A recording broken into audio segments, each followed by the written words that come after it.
হুয়াল্লাযী ইয়াকবালু তাওবাতা আন ইবাদি, তিনি মহান আল্লাহ পাক রব্বুল আলামিন ওনার বান্দাদের তওবা কবুল করে থাকেন, বলুন সুবহানাল্লাহ। ওয়া ইয়াফু আনিস সাইয়্যাত, এবং তাদের গুনাহখাতা উনি মার্জনা করে দেন, মোচন করে দেন, বলুন সুবহানাল্লাহ। তাহলে আমরা সবাই তো কম বেশি গুনাহগার, ঠিক কিনা? আমাদের সবার গুনাহ আছে। নবীজি হাদিস শরীফের মধ্যে ইরশাদ মুবারক করেন, কুল্লু বানি আদম খাত্তাউন, প্রত্যেক আদম সন্তান গুনাহগার। প্রত্যেক মানুষের কম বেশি গুনাহ আছে, কারণ আমরা না জানার কারণে বিভিন্ন গুনার কাজে লিপ্ত হয়ে যায়, বিপদগামী হয়ে যায়। আমরা গান বাজনা, টিভি চ্যানেল, বেপরদা বেহায়াপনা, মদ গাঁজা নেশায়, বেপরদা বেহায়াপনায় লিপ্ত হয়ে বিভিন্ন গুনার কাজে আমাদের সময়কে কাটিয়ে দিই, ঠিক কিনা? এখন গুনাহ করার পরে আমাদের যখন হুঁশ ফিরে আসে, আমরা তো গুনাহ করেছি, আসে না? আমরা কিন্তু অনেকেই বুঝি আমি যে গুনাহ করতেছি, সেটা আমরা অনেকেই বুঝি।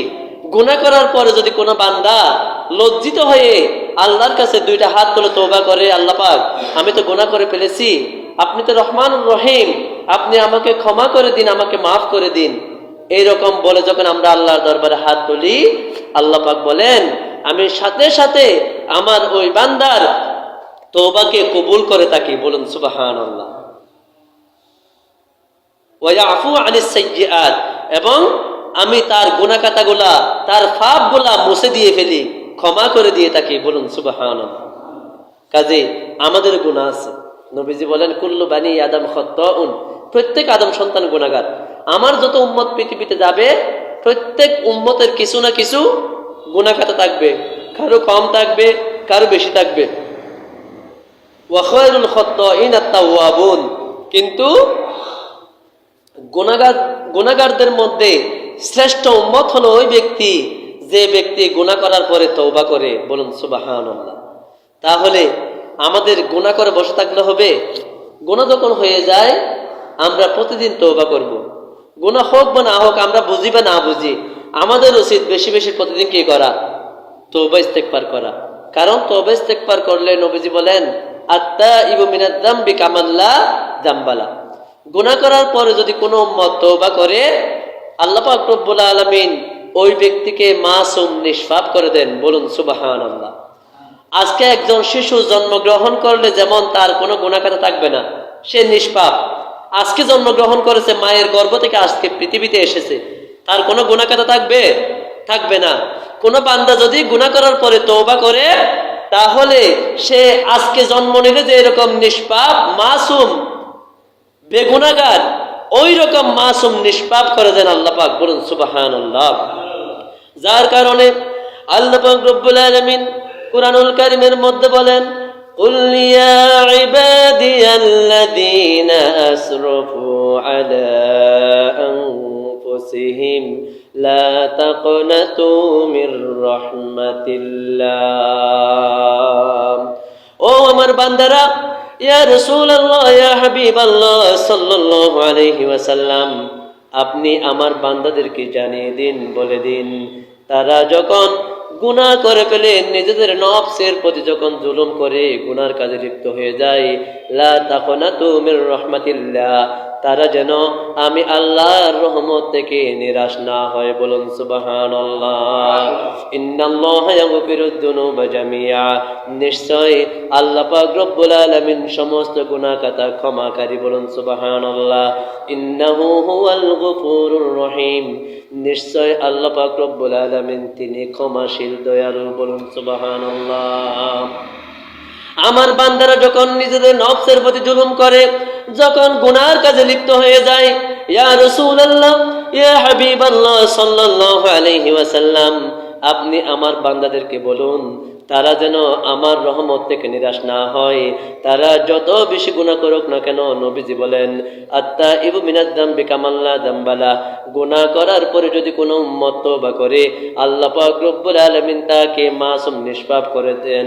তোমরা মরুভূমির বালুকণা পরিমাণ গুনাহ করেছো, আসমান থেকে জমিন পরিমাণ গুনাহ করেছো, পাহাড় পাহাড় পরিমাণ তুমি গুনাহ করেছো, ও আমার বান্দারা, লা তাকনাতু মির রাহমাতিল্লাহ, আমি আল্লাহর রহমত থেকে তোমরা নিরাশ হইও না। ইন্নাল্লাহা ইয়াগফিরুয যুনুবা জামিআ, নিশ্চয় আমি আল্লাহ পাক সমস্ত গুনাহ খাতা ক্ষমাকারী। তুমি যত বেশি গুনাহ করো না কেন, তুমি যদি একবার আমি আল্লাহর দরবারে গুনাহ করার পরে তওবা করো, আমি আল্লাহর কাছে লজ্জিত হই, অনুতপ্ত হই, যদি তোমার গুনাহ থেকে তুমি মাফ চাও, আমি আল্লাহ পাক রব্বুল আলামিন সাথে সাথে তোমার গুনাহ খাতা মাফ করে তোমাকে মাসুম নিষ্পাপ করে দেব। বলুন সুবহানাল্লাহ। তোমার গুনাহ কত বড়! মরুভূমির বালুকণা পরিমাণ তুমি গুনাহ করেছো, পাহাড় পরিমাণ তুমি গুনাহ করেছো, আসমান থেকে জমিন পরিমাণ তুমি গুনাহ করেছো। যত গুনাহ করো না কেন বান্দা, তোমার গুনার চেয়ে আমি আল্লাহর রহমত তার চেয়ে অনেক বড়। বলুন সুবহানাল্লাহ। আল্লাহর রহমত তার চেয়ে বড়। তুমি আমার কাছে একটু তুমি অনুশোচনা করো, তুমি গুনাহ থেকে তওবা করো। যদি তুমি গুনাহ থেকে তওবা করো, আমি আল্লাহ পাক রব্বুল আলামিন তোমার গুনাহ খাতা চোখের পলকে আমি ক্ষমা করে তোমার গুনাহগুলোকে আমি নেকিতে পরিবর্তন করে দেব। বলুন সুবহানাল্লাহ।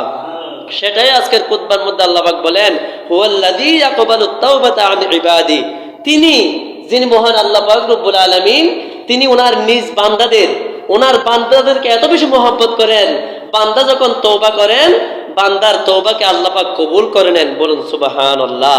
ওয়া ইয়াফু আনিস সাইয়্যাত, এবং যে ব্যক্তি তওবা করে গুনাহ করার পরে তাদের গুনাহ খাতা আল্লাহ পাক মোচন করে দেন, মার্জনা করে দেন, ক্ষমা করে দেন। বলুন সুবহানাল্লাহ।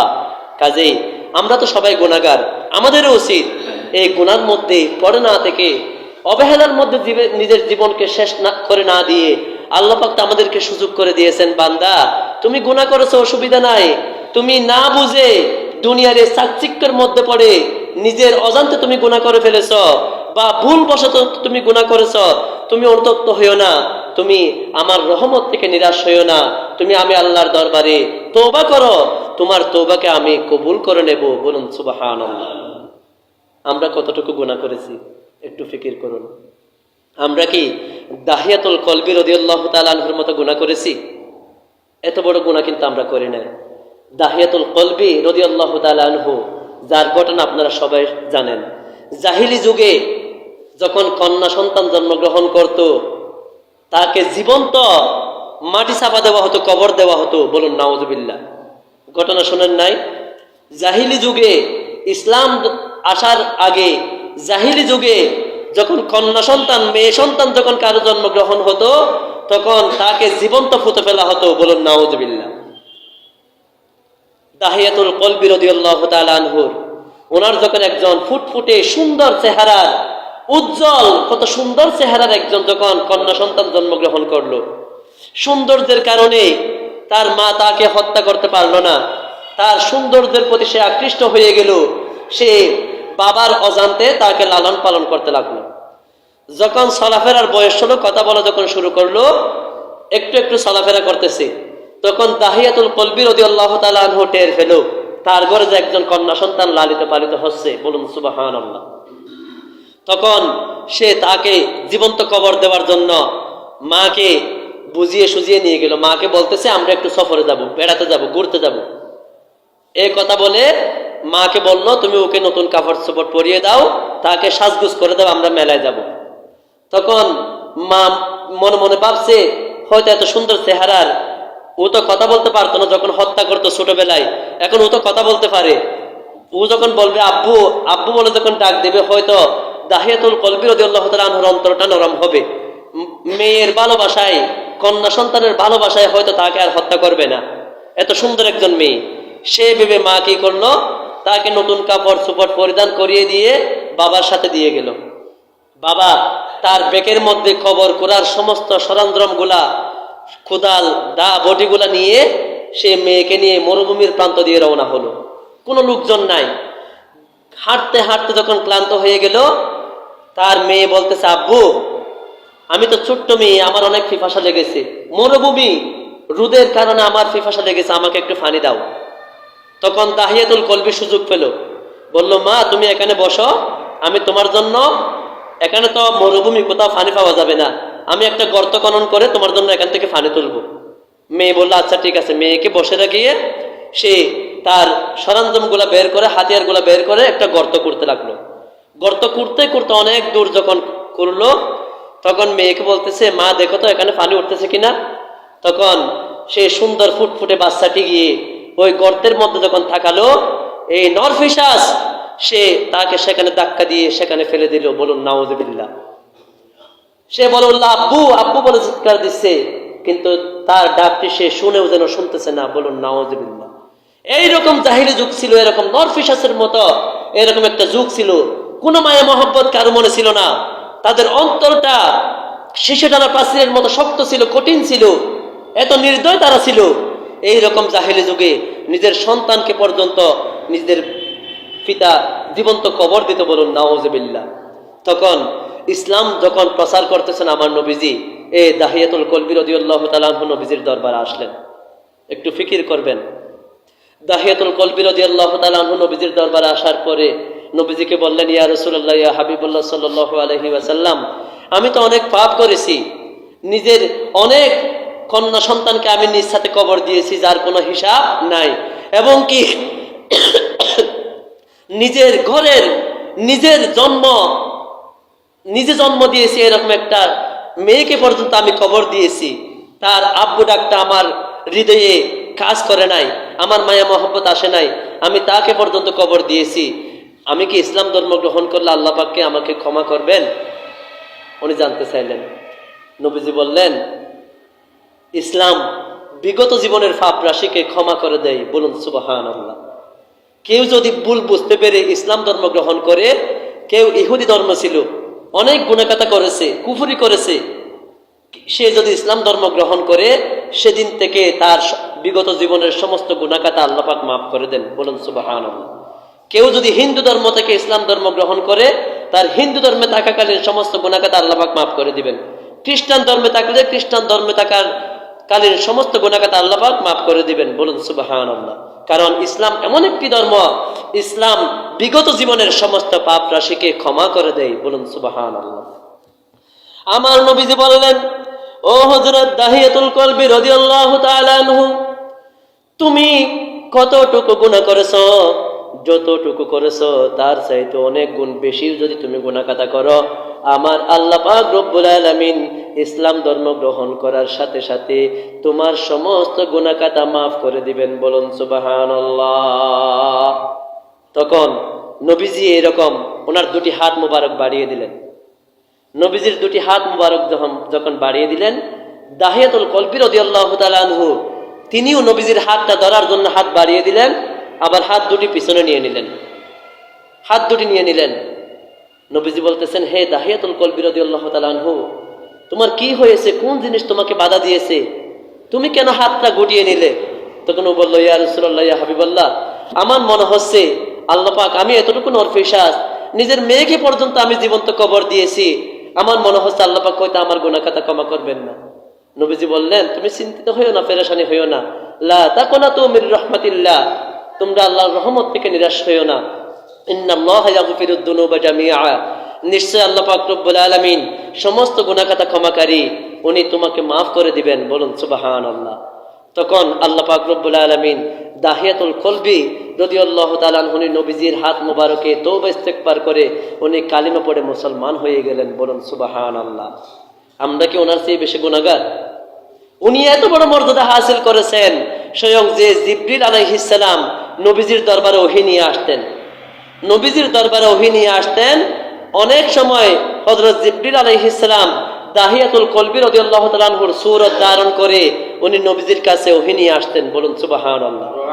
এমন মর্যাদা হাসিল করেছেন, উনি এত সুন্দর ছিলেন, যার কারণে জিবরিল আলাইহিস সালাম হযরত দাহিয়াতুল কলবি রাদিয়াল্লাহু তাআলা আনহুর সূরত ধারণ করতেন। বলুন সুবহানাল্লাহ।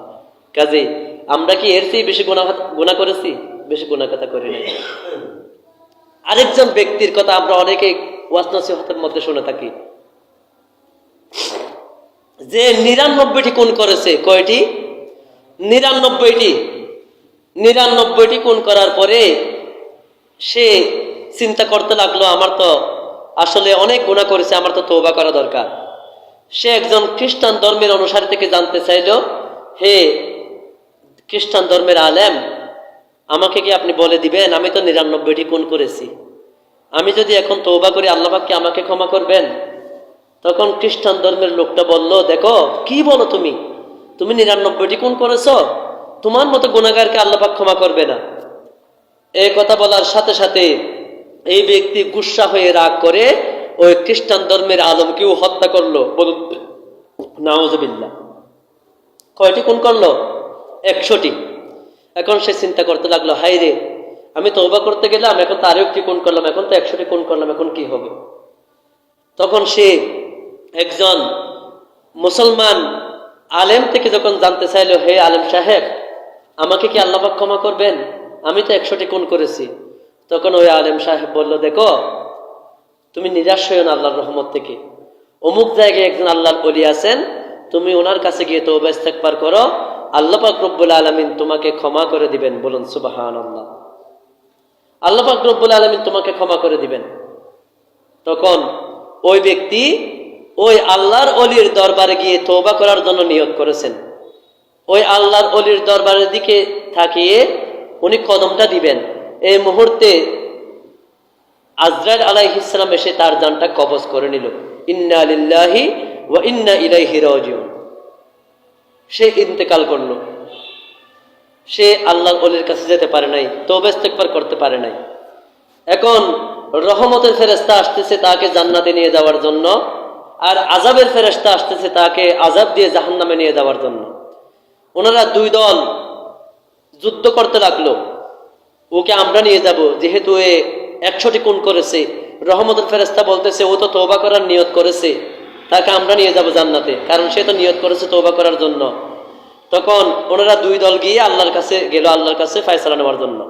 আল্লাহ পাক ফয়সালা দিলেন, দেখো ওই লোকটি যেখানে ইন্তেকাল করেছেন সেখান থেকে আল্লাহর ওলির দরবারটা মেপে দেখো সেটা কাছে হয় নাকি ওই ব্যক্তিটা যেখানে মারা গেছে সেখান থেকে তার ঘরটা কাছে হয়। যেখানে রাস্তাটা কাছে হয় তার ফয়সালাটা হবে সেদিকে। বলুন সুবহানাল্লাহ। তখন ওই ব্যক্তি যেখানে মারা গেল সেখান থেকে আল্লাহর ওলির দরবারটা ছিল অনেক দূরে, তার ঘরটা ছিল কাছে। কিন্তু আল্লাহ পাক রব্বুল আলামিন জমিনকে আদেশ করলেন, হে জমিন, এই ব্যক্তি তওবা করার নিয়ত করেছে, তুমি এখনই সংকীর্ণ হয়ে যাও, ছোট হয়ে যাও। বলুন সুবহানাল্লাহ। আল্লাহর আদেশ পাওয়া মাত্র জমিনটা এত ছোট হয়ে গেল। ফেরেশতা আলাইহিমুস সালাম ওনারা যখন মেপে দেখলেন ওই ব্যক্তির ঘরের চেয়ে আল্লাহর ওলির দরবারটা 1 বিঘত কম ছিল। বলুন সুবহানাল্লাহ। এবং আল্লাহ পাক রব্বুল আলামিন ফয়সালা দিলেন, এই ব্যক্তি তওবা করার নিয়ত করেছে, সুতরাং এই ব্যক্তিকে আমি ক্ষমা করে দিয়েছি, তাকে তোমরা জান্নাতে প্রবেশ করে দাও। বলুন সুবহানাল্লাহ। তাকে তোমরা জান্নাতে প্রবেশ করে দাও, কারণ সে নিয়ত করেছে ইন্নামাল আমালু বিন্নিয়াত। মানুষের আমল হচ্ছে নিয়তের উপর নির্ভরশীল। সে তো নিয়ত করে বের হয়েছে, সে তো নিয়ত করেছে সে তওবা করবে। তার ইন্তেকাল যখন হয়ে গেছে তাকে আমি তওবাকারী হিসেবে কবুল করেছি। বলুন সুবহানাল্লাহ।